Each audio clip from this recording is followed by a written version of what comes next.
The movie begins on a lively night at a house party, where music and chatter fill the air. In the living room, a group of teens sit around a table, laughing and swapping stories. Kate leans in, smirking, and tells them about a fitness app she's been using. Curious, Allie pulls out her phone to search for it. But instead of finding the diet tracker, she stumbles upon something else entirely. An app simply called Countdown. Its chilling tagline flashes on the screen. If you could know the exact moment you'll die, would you want to? One by one, they decide to download it. They each check their timers. Most have years, some months. But when Courtney's result appears, her smile fades. The screen shows 3 hours left. Because Courtney's timer shows she's dying soon, the group turns it into a twisted party dare. Her boyfriend, Evan, swoops in to save her, chugging the drinks himself until he's barely able to stand. Hours later, a heavily intoxicated Evan insists on driving Courtney home.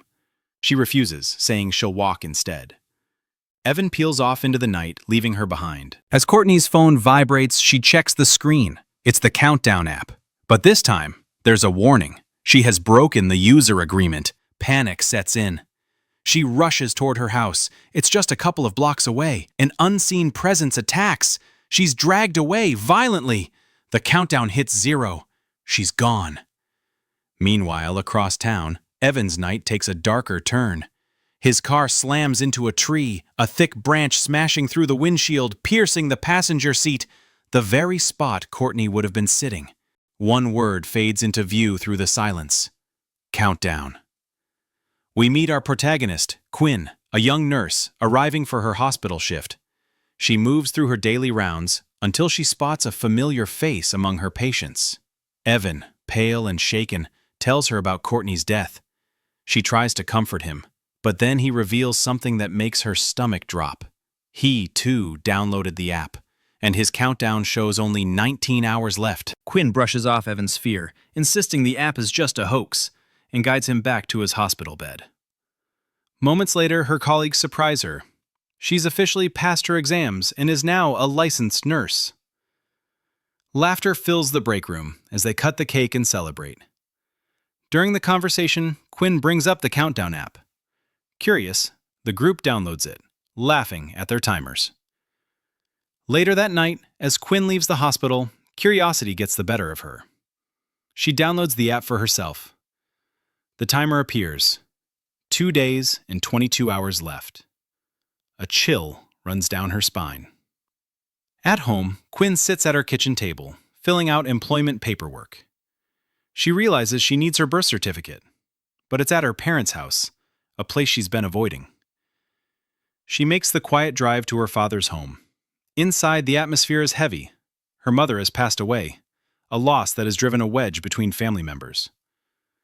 While searching for the document, Quinn hears faint rustling from a nearby closet. She opens the door to find her teenage sister, Jordan, caught in an awkward moment with her boyfriend. He slips out quickly, leaving Jordan glaring at Quinn. Anger flares. Jordan accuses Quinn of being absent for the last 6 months. Quinn tries to explain, but Jordan storms off to her room, slamming the door. The commotion wakes their father, Charlie, who greets Quinn warmly. He invites her to visit their mother's grave with him over the weekend. The next morning, at the hospital, Evan is getting ready for surgery. But then he notices the countdown timer. Only 3 minutes left. Panic takes over. He leaves his bed and starts running down the hall. A scary message pops up on his phone. User agreement broken. At the end of the hallway, a dark, hooded figure stands silently, like a shadow come to life. Before Evan can react, the figure disappears, then suddenly jumps at him. Terrified, Evan limps toward the stairs. The lights flicker and then go out completely. His phone buzzes again, 1 minute remaining. He hears footsteps below, getting louder and closer. Evan looks up and freezes. Just a few steps above, Courtney stands. Evan calls out to her. Slowly, she turns around, but the face he sees is twisted and monstrous. She lunges at him. The scene quickly cuts to the bottom of the stairs as Evan's phone falls to the floor, followed by his lifeless body. Later, Quinn arrives at the hospital and gets terrible news. Evan has died. Shocked and suspicious, she decides to check his phone. She quietly slips into the morgue. The place feels strange, silent, with no security or staff around. Using Evan's fingerprint and face scan, she unlocks the phone. Her fear is confirmed. Evan's countdown timer had reached 0. Quinn looks at her own phone. The numbers stare back at her. Less than 2 days left. She checks her calendar and remembers. That afternoon, she was supposed to go to the cemetery with her father and sister. She quickly calls her father and cancels the trip. Almost instantly, her phone buzzes with a new countdown notification. User agreement broken. Quinn tries to ignore it, pushing away her fear. Back at work, she helps Dr. Sullivan with a patient. He notices her tense expression and assumes it's just because it's her first day. Trying to comfort her, he pulls her into a hug, but doesn't let go. Quinn's eyes show clear discomfort. She moves to the other side of the room, trying to get away. But Dr. Sullivan follows her. Suddenly, he pins her against the wall and leans in to kiss her. Quinn shoves him away, fear and disgust on her face, and hurries into the hallway. She sees Nurse Amy and tries to talk to her privately, but before she can, Dr. Sullivan calls Amy over, covering up his actions with his professional authority. That night, Quinn can't shake her unease. She starts searching online for information about the Countdown app. During her search, she finds an article about Courtney's death. Then she comes across something even stranger, a young woman who says she also downloaded the app. The girl explains that ever since she installed it, she's been seeing terrifying visions. She shuts her laptop and suddenly sees Evan's ghost standing at the foot of her bed. Quinn quickly snaps on the lights, but Evan is gone. Shaken, she grabs her phone, throws it to the floor and stomps on it until the screen shatters. She runs out of the apartment, too afraid to spend another night there. Instead of going to her father's house, she decides to sleep in her car, curling up in the driver's seat. The next morning, Quinn wakes to the sound of Jordan knocking on her car window, asking why she's sleeping outside. The two head back to Quinn's apartment. Inside, Jordan notices the shattered phone on the floor, its cracked screen still glowing, with a countdown notification flashing. Jordan explains that their dad, Charlie, has gone on a work trip and left a neighbor to watch her. But she doesn't want to stay there. She wants to be with Quinn instead. She picks up the phone, scrolling curiously through the Countdown app. After Jordan leaves, Quinn heads to a phone store. The manager, Derek, greets her with a mix of sarcasm and fake charm. Quinn demands a brand new phone and insists that none of her old data be transferred over. Once the new phone is activated, Quinn checks. No Countdown app in sight. Relief floods her, until seconds later a notification appears. Countdown has been installed. Her hands shake as she shoves the phone toward Derek. He tries to delete it, but the uninstall button is frozen. Panic rising, Quinn storms out. As she heads for her car par, another customer, Matt, asks Derek what app she was talking about. Driving away, Quinn glances at her rearview camera and freezes. A dark, hooded figure flickers in and out of view. Then, a sudden jump scare. Clawed, demonic hands grab her face. She slams the gas in reverse, crashing into another car. The furious owner storms toward her, but before things escalate, Matt steps in, intimidating the man until he backs off. Matt shows Quinn his phone. He has the Countdown app too, with only 18 hours left. Cut to a bar. Quinn and Matt sit together, the weight of their dwindling time heavy in the air. They hatch a plan, convince a drunk patron to download the Countdown app, just so they can scroll through the fine print. Hidden deep in the user agreement, they find a chilling clause.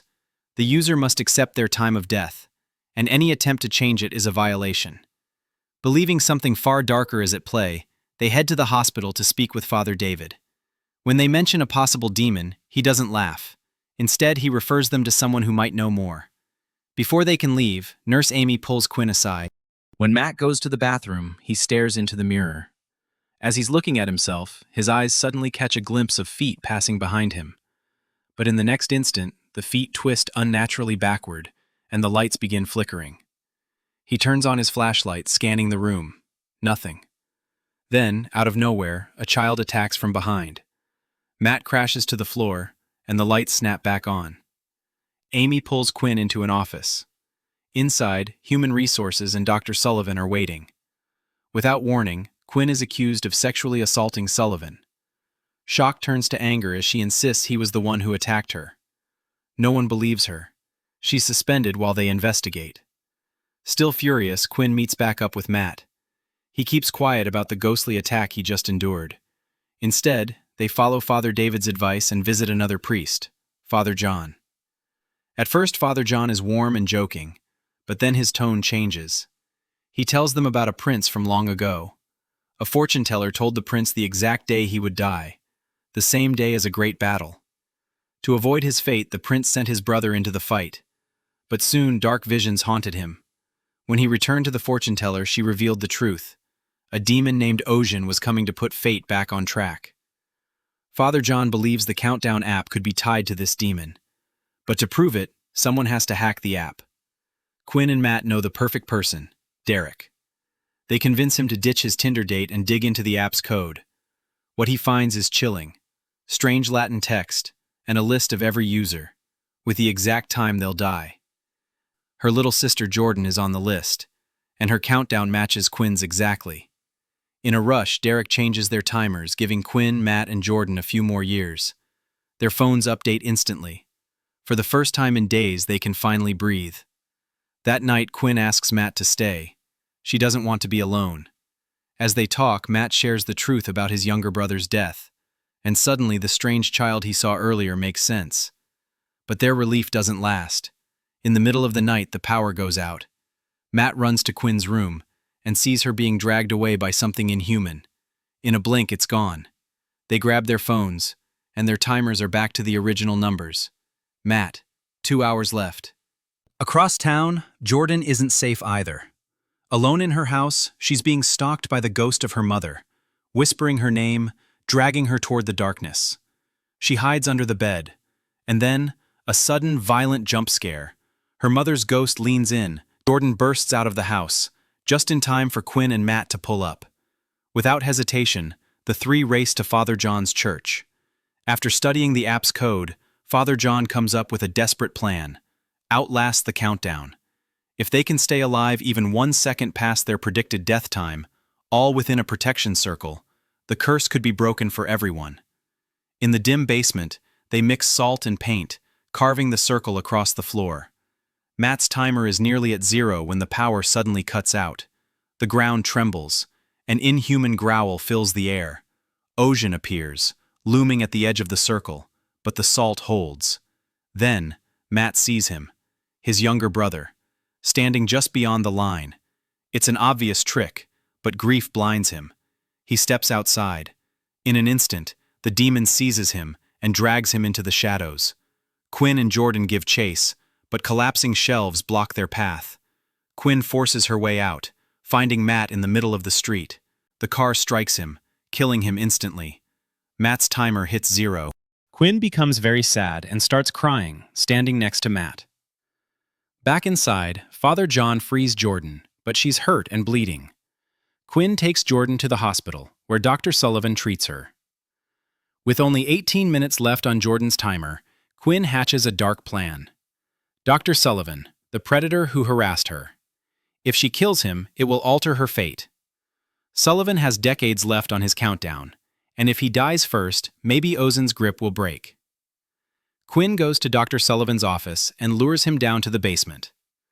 Dr. Sullivan comes down to the basement, and Quinn hits him with a metal rod. But when she's about to inject him with morphine, Jordan bursts in, followed by Ozen himself. The demon drags Sullivan away, giving Quinn no time to think. Jordan's countdown is now 2 minutes. Ozen stalks her while Quinn limps after Sullivan, battling both man and demon. Sullivan slips away and Quinn's eyes fall on a cabinet of drugs, somehow untouched in this abandoned wing. It's a long shot, but it might be their only hope.